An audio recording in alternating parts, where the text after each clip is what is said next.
चला तर आपण आता स्वयंपाकाला सुरुवात करूया. आता आपण ही अर्धा किलो चणा डाळ घेतलेली. आता ही आपल्याला कुकरला लावून घ्यायची.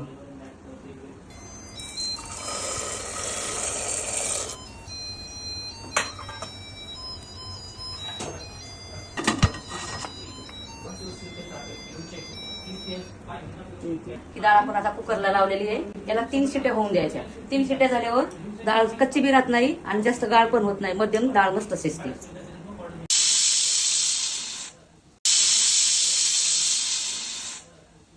आपण डाळीचा कुकर लावलेला आहे. डाळ शिजूस्तोवर गुळ किसून घेऊया. गुळ किसून घ्यायचा आणि डाळ येळून घ्यायचं, म्हणजे पाणी काढून घ्यायचं डाळीतलं. आणि मग हे गुळ टाकायचा किसलेला, म्हणजे पुरण लवकर परततं. जास्त गुळ खडे असल्यावर जास्त पाणी सुटतं त्याला आणि लवकर गिरवी होती त्याची. म्हणून किसून टाकल्यावर छान पुरण होतं.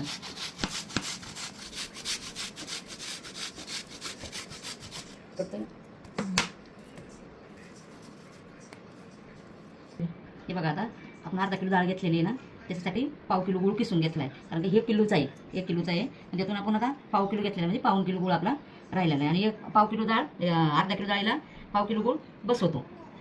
आता कटाच्या आमटीला डाळ काढावं लागते थोडी शिजलेली. चला तर बघूया शिजलाय. चला आता आपण आता कुकर लावला होता ना, डाळ शिजली का बघूया. 3 शिट्ट्या झाल्या, मोठ्या मोठ्या 3 शिट्ट्या घ्यायच्या.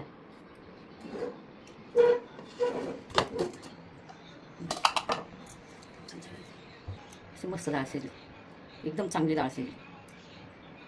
3 शिट्ट्या, अशा छोट्या छोट्या शिट्ट्या घेतल्या का मग शिजत नाही. मोठ्या 3 शिट्ट्या घ्यायच्या, मग डाळ शिजते. आता काही लोक म्हणतात लावले की डाळ गिरवी होती, पण काही होत नाही. 3 शिट्ट्या घेतल्या मस्त. आणि बघा त्याचं पाणी पण राहिलंय, आपल्याला येळवणी काढून घ्यायचंय. बघा आता ते आपण त्याला येळून घेऊया, पुरण येळून. आता आपलं पुरण मस्त शिजलेलं आहे. त्याचं आता आपण येळवणी काढून घेऊन गाळणीने ओतू. आता गाळणीमध्ये आपण डाळ, हे बघा डाळीमध्ये एवढं येळवणी पण भरपूर निघाले. आता हे येळवणी आपल्याला कटाच्या आमटीसाठी वापरायचं आहे. आता कटाच्या आमटीसाठी वापरायला कटाच्या आमटीचा मसाला काढलेला मी तुम्हाला दाखवते. हे बघा, आता हे कटाच्या आमटीचा मसाला आहे. आता हे अर्धी वाटी खोबरं घेतले मी, 8-9 मिरच्या घेतल्या, थोडेसे धने घेतले, तर लसूण घेतलाय आणि एक मोठा कांदा कापून घेतलाय. तर आपल्याला त्याच्यामध्ये थोडीशी डाळ पण घ्यायची, आपल्याला शिजलेली. आता ही पूर्णातली डाळ पण घेतलेली आहे आपण. कटाची आमटी ह्या डाळीमुळं येळवण्यामुळं मस्त होती. कारण कुणी कटाची आमटी बोलतं, कुणी येळवण्याची आमटी बोलते. आपल्या इकडे येळवण्याची आमटी जास्त बोलतात. आता हे पुरण आपल्याला चांगलं परत परतून घ्यायचंय. पुरण आपण शिजून घेतलेलं आहे ना, आता हे पुरण आपल्याला गुळ घालून परतून घ्यायचंय. चिकीचा गुळ आहे ना, चिकट होतं.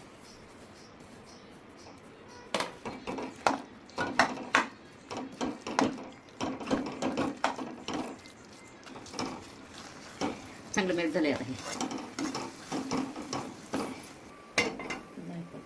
आता मी ही एलची भाजून घेतली गरम करून, म्हणजे ती बारीक होती चांगली. आणि जायफळ टाकले त्याच्यामध्ये, थोडासा तुकडा आणि थोडी साखर टाकली. याची पावडर करायची पुरणामध्ये टाकायला मस्त, जायफळ आणि एलची पावडर.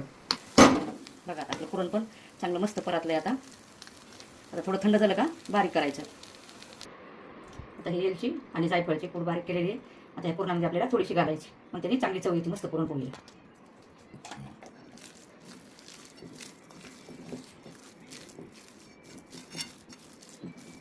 थोडंसं थंड झालं बारीक करावं.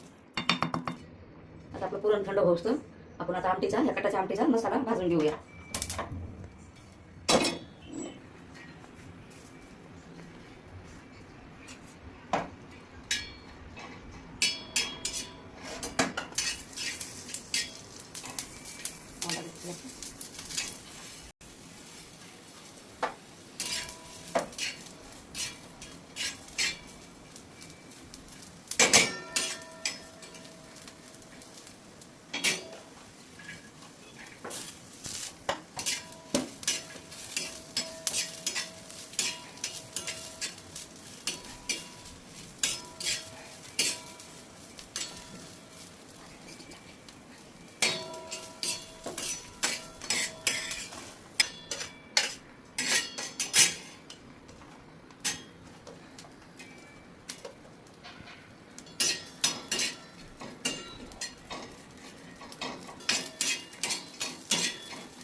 आता हे आमटीचा मसाला आपला भाजून झालेला आहे, थंड होऊन द्यायचा आणि मग बारीक करून आमटी बनायची. हे बघा आपला आता पुरण मस्त थंड झालं एकदम. आता आपल्याला बारीक करून घ्यायचे. आता बारीक केली टोपली मांडलेली खाली आणि त्याखाली सांडण म्हणून. आता आपण पुरण बारीक करायला घेतलेले. आता हे आपण या अशा चाळणीत पण बारीक करू शकतो आणि तुमच्याकडे जर ते पुरण यंत्र असेल त्यांनी पण करू शकतो. तर हेच चांगलं सोपं आहे सगळ्यात. बघा चांगलं मस्त होतं याच्यामध्ये.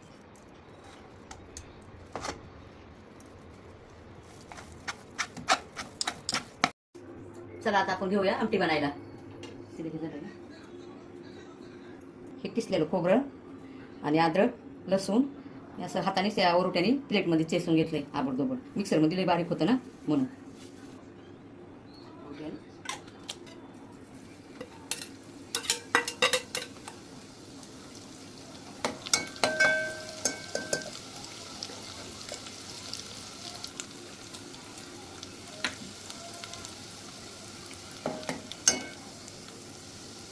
टाकलेली आहे.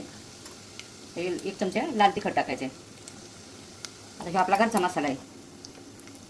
हे आपण 2 चमचे टाकू, कारण आपण थोड्या 8-9 मिरच्या पण घातलेल्या आहेत त्याला. हिरवी मिरची घातलेली आहे ना, जास्त तिखट नाही झालं. भाजून घेतलं होतं ना ते वाटणे बारीक करून घेतलेलं आहे.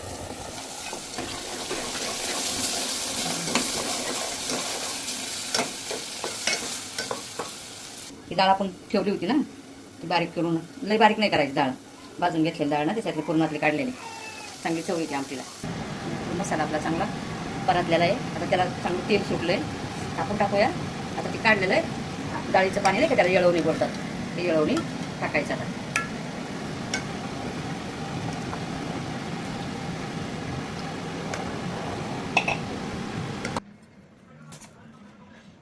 आपली आता कटाची आमटी तयार झाली.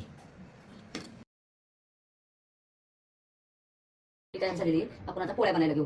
तर हे पीठ मी मळून जवळजवळ 1 तास झालं. 1 तास असं पीठ मळून आता हे मस्त भिजले. आणि हे पुरण पण छान झाले, मस्त झाले पुरण. आता पोळ्या बनायला घेऊया.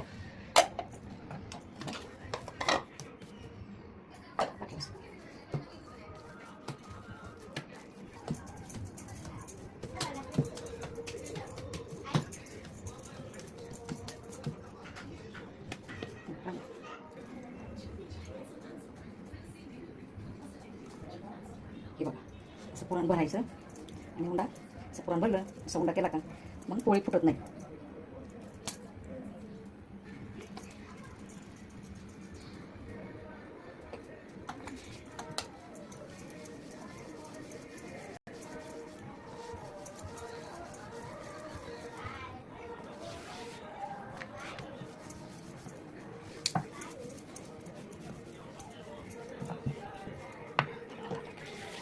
पोळी अशी एकदम सारखी लाटायची.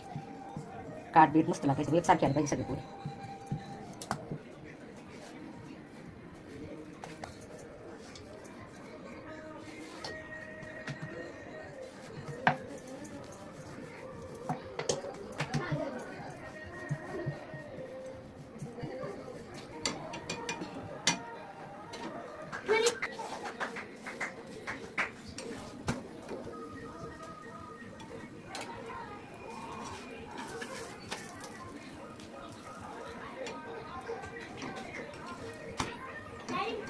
चौकून सारखी भाजली पाहिजे.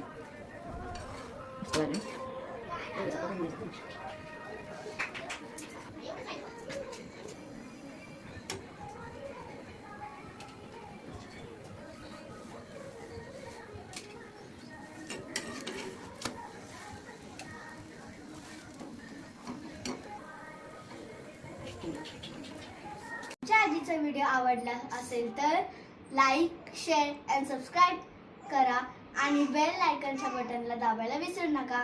थँक्यू.